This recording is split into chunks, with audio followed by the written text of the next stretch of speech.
Hi hello welcome back to GLR talks.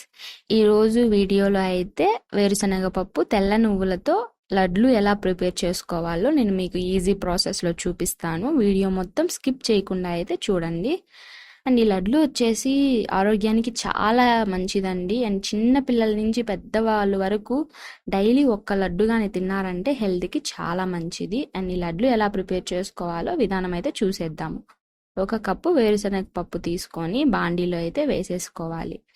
వేరుశనగ పప్పు బాగా గోల్డ్ కలర్ వచ్చేంత వరకు ఫ్రై చేసుకోవాలి. కొంతమంది జస్ట్ హీట్ అవ్వగానే తీసేస్తారండి, అలా అయితే తీయకండి.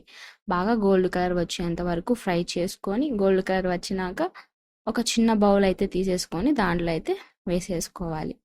అలాగే హాఫ్ కప్పు తెల్ల నువ్వులు తీసేసుకొని మళ్ళీ బాండీలో వేసేసుకొని బాగా గోల్డ్ కలర్ వచ్చేంత వరకు అయితే మనం ఫ్రై చేసుకొని, కొంతమంది జస్ట్ నువ్వులు ఏంటంటే చిటపటలాడంగానే తీసేస్తారు. లడ్లు అనేది పచ్చి వాసన వస్తాయండి, అలా ఉంచకూడదు. అలా గోల్డ్ కలర్ వచ్చినాక ఒక బౌల్లో అయితే వేసేసుకోవాలి. అలాగే వేరుశనగ పప్పు తెల్ల నువ్వులు ఒక 2 మినిట్స్ పక్కన పెట్టేస్తే హీట్ అనేది తగ్గిపోతుంది. అలా హీట్ తగ్గిపోయినాక ఒక జార్ అయితే తీసేసుకొని దాంట్లో వేరుశనగ పప్పు తెల్ల నువ్వులు ఆల్రెడీ మనం ఫ్రై చేసి పెట్టుకున్నాం కదా, వాటిల్ని వేసుకొని బాగా గ్రైండ్ అయితే చేసుకోవాలి. మీడియంలోనే గ్రైండ్ చేసుకోవాలి, పిండి పిండిగా అయితే గ్రైండ్ చేసుకోకూడదు. మీడియంలో గ్రైండ్ చేసుకోవడం వల్ల ఏంటి అంటే మనకి లడ్లు అనేది టేస్ట్ అనేది బాగా వస్తుంది. పిండి పిండిగా అంటే టేస్ట్ రాదండి. సో అలాగే ఒక కప్పు తురిమి పెట్టుకున్న బెల్లం అయితే తీసేసుకొని బాండీలో వేసుకోవాలి. బెల్లాన్ని మనం మెల్ట్ చేసుకోవడానికి ఒక హాఫ్ టీ గ్లాస్ వాటర్ అయితే యూజ్ చేసుకోవాలండి. అలా వాటర్ పోసేసినాక జస్ట్ ఒక చిన్న స్పూన్ తీసేసుకొని మనము అటు ఇటు మిక్స్ చేసుకుంటూ ఉండాలి. అడుగంటుకోకుండా లో ఫ్లేమ్లో పెట్టుకొని బెల్లాన్ని మనం మెల్ట్ చేసుకోవాలి. మనకేంటి అంటే బెల్లము పాకం అవసరం లేదండి, జస్ట్ మనకి మెల్ట్ అయితే చాలు. సో మెల్ట్ అయినాక మనం ఏంటంటే పక్కనైతే పెట్టేసేసుకొని కొద్దిగా చల్లార్చుకోవాలి. అలాగే ఒక ప్లేట్ అయితే తీసేసుకొని మనం ముందుగా గ్రైండ్ చేసుకున్న పిండిని అయితే ప్లేట్లో వేసుకోవాలి.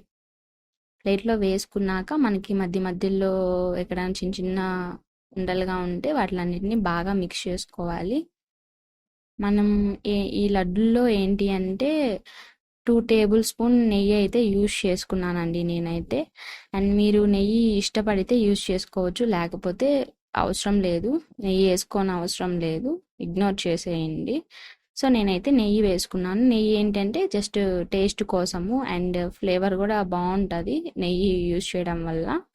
సో అలా నెయ్యి వేసుకొని బాగా మిక్స్ చేసుకోవాలి. అలాగే మనం ఆల్రెడీ మెల్ట్ చేసి పెట్టుకున్నాం కదా బెల్లాన్ని, అన్ని ఈ పిండిలో వేసేసుకోవాలండి. కొద్దిగా వేసుకొని బాగా మిక్స్ చేసుకోవాలి. మనకి ఏంటి అంటే పిండి బెల్లము ఇవి నెయ్యి అంతా బాగా పిండికి బాగా పట్టేంత వరకు అయితే బాగా మిక్స్ చేసుకోవాలండి. అసలు ఒక 2 మినిట్స్ కానీ మనం పక్కన పెట్టేసామంటే బాగా అది ఏంటంటే గట్టి పడిపోతుంది. సో అందుకని బాగా కంటిన్యూస్గా బాగా మిక్స్ చేసుకుంటూనే ఉండాలి. అలా ఒక 2 మినిట్స్ కానీ 3 మినిట్స్ కానీ ఒక స్పూన్తో మిక్స్ చేసుకున్నాక మనం నెక్స్ట్ హ్యాండ్తో మిక్స్ చేసుకున్నామంటే బాగా కలుస్తుంది. స్పూన్ ఏంటంటే జస్ట్ బెల్లం లిక్విడ్ కొద్దిగా హీట్గా ఉందని చెప్పి స్పూన్ వాడుకున్నాము. స్పూన్తో మనం కలుపుకోవడం వల్ల అన్నీ బాగా మిక్స్ అవ్వవు. సో ఇలా చేత్తో కలుపుకోవడం వల్లనే బాగా మిక్స్ అవుతుంది. సో మనం కొద్దిగా పిండిని తీసుకొని ముద్దలు అయితే చేసుకోవాలి లడ్లు షేప్లో. సో చూడండి, నెయ్యి వేసుకోవడం వల్ల మనకి ఎంత కలర్ఫుల్గా కనిపిస్తుంది, సేమ్ అదే టేస్ట్లో అయితే ఉంటుంది. అలా చిన్న చిన్న లడ్లు చేసుకొని ప్లేట్లో అయితే వేసేసుకోవాలి. అలాగే మిగతా పిండితో కూడా లడ్లు చేసేసుకొని ప్లేట్లో అయితే వేసేసుకోవాలి. ఈ లడ్లు వచ్చేసి చాలా టేస్ట్గా ఉంటాయండి. అండ్ ఇంకోటి ఏంటి అంటే షుగర్ పేషెంట్స్ కూడా తినొచ్చు. అండ్ షుగర్ పేషెంట్స్ ఎందుకు స్వీట్ కదా వాళ్ళు తినకూడదు అనుకుంటారేమో, లేదండి, ఇది మనం బెల్లంతో యూజ్ చేసాం కాబట్టి షుగర్ పేషెంట్స్ అయినా తినొచ్చు. చాలా హెల్దీ అండి.